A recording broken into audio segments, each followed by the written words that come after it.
All right, welcome back to PipesProTalk, and I want to give you guys my game of the week, the Patriots versus Seahawks. My favorite of week two. Was thrilling from start to finish. The pick six that started the game from just a weird play.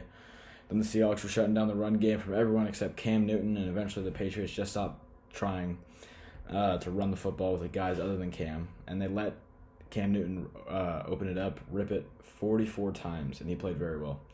I'm not sure people are appreciating how good Cam was because of the loss. This was an all-time Cam Newton performance. Almost 400 yards passing, 2 more rushing touchdowns, 1 passing touchdown. And Cam really just made plays all the time, made some big third down throws, made some big throws to Julian Edelman, to Damiere Byrd, some of these no-name receivers on the Patriots team. Cam Newton, this is one of the all-time good Cam performances, especially after all he's been through this offseason. He put a great second half performance together, and like I said, he has a great connection going with Edelman, who broke his single game receiving yard record. Ultimately, the Patriots were allowed back into this game because the Seahawks have no pass rush. And I see Benson Mayowa for the second straight week. As a Seahawks fan, I'm watching these guys closely to see who's going to step up and be the pass rusher. Is it going to be LJ Collier, who was the 2019 first-round pick for us?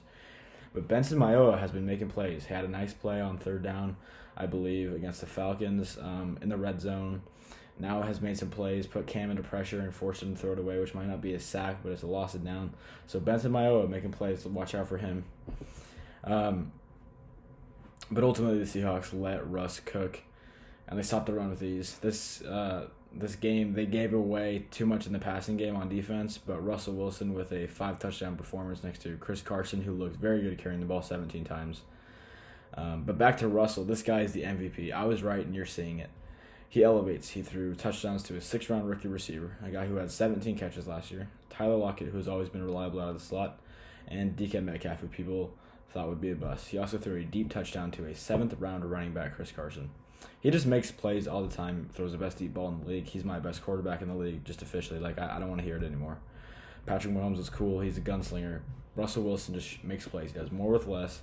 He doesn't have a track team at receiver. He doesn't have a great offensive line. He doesn't have a defense to keep him in the lead. His 5 touchdown passes to 5 different guys won the game for Seattle, and Russell Wilson's the best quarterback in the league, and that's why they won. Jamal Adams on Bobby Wagner, and Bobby Wagner shut down the Patriots' run game, and Jamal Adams flew around, talked a bunch of crap, and honestly, this year, with some to no fans in the stadiums, teams are going to have to create their own energy, and Seattle has a lot of guys to do that. Jamal Adams is another one, and he just makes big plays. 3rd and goal stop on Cam Newton, who would have scored if Adams wasn't there. And the Patriots would have kicked a field goal instead at the goal line as time expired, and we'd be talking about a 37-35 Patriots win. Jamal Adams does not get respect. He came around a corner as Cam Newton, who's a fast guy, runs through an open hole and sees the end zone, sees all the green. Jamal Adams comes around the corner and tackles Cam on 3rd and goal. Cam would have punched it in. They would have had another score. And then instead of trying to punch it in at the 1, snap it to Nick Folk. Kick is up and good. Patriots 37, Seahawks 35. Very different story. We're talking about Patriots. Are they still Super Bowl contenders? So Jamal Adams, that's a great play, and it doesn't get enough recognition. But speaking of the goal line, I'm happy about how it ended as a Seahawks fan. But really, it's not a winnable situation. There's 3 ways this could have gone. Cam Newton runs inside and gets tackled, and that's what happened. And now people are saying he should have bounced outside, or the Patriots should have called the pass play to Johnson, the fullback that worked earlier for Cam's passing touchdown. Another thing that could have happened was Cam bounces outside and potentially gets tackled. People say he should have stuck. If that happened, people would have said he should have stuck to the script and gone inside. I think this had a 50-50 shot at working, and maybe he could have scored, but football is a game full of 50-50 opportunities. They fall for both teams. But, Cam went inside, and they're saying he should have gone outside. If Cam would have gone outside and got tackled, they would have said he should have gone inside. That was the play call. If Cam Newton passes it incomplete, it's like, he can't make plays in the right moment. I think Pete Carroll also had a few guys on defense anticipating that pass because it worked earlier in the game. So I'm not sure that would have worked. Also, Johnson took down a blitzer in Lano Hill, so Patriots come out in the set where it's Cam in the gun, tight end to his right, and Johnson behind him, Jakob Johnson, the fullback from Germany. And what they do is they decide where to go. The tight end shifts, goes down as a tight end.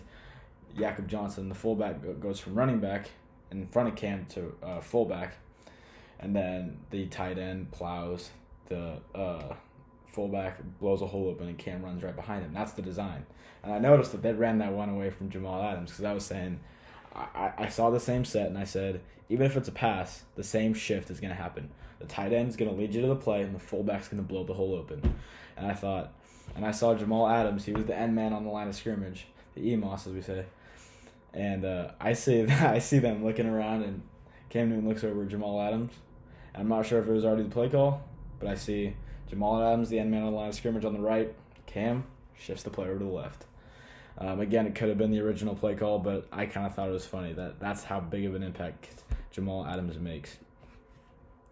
But back to the taking down a blitzer, Lano Hill blitz. He ultimately made the plays.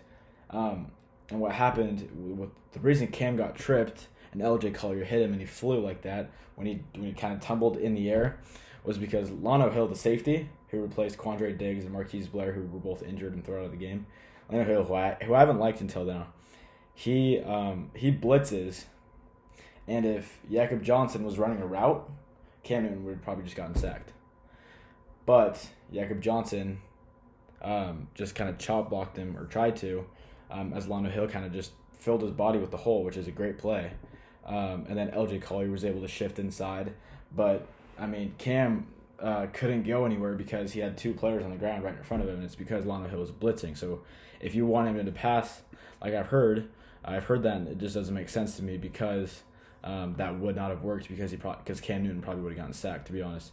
But yeah, kind of an interesting take on the Patriots game, the last play. Overall, my favorite game of week 2. Just a really good game, and I loved watching it, especially as a Seahawks fan. I slept really well that night. But yeah, that's my reaction to the Patriots-Seahawks game, my game of the week for week 2.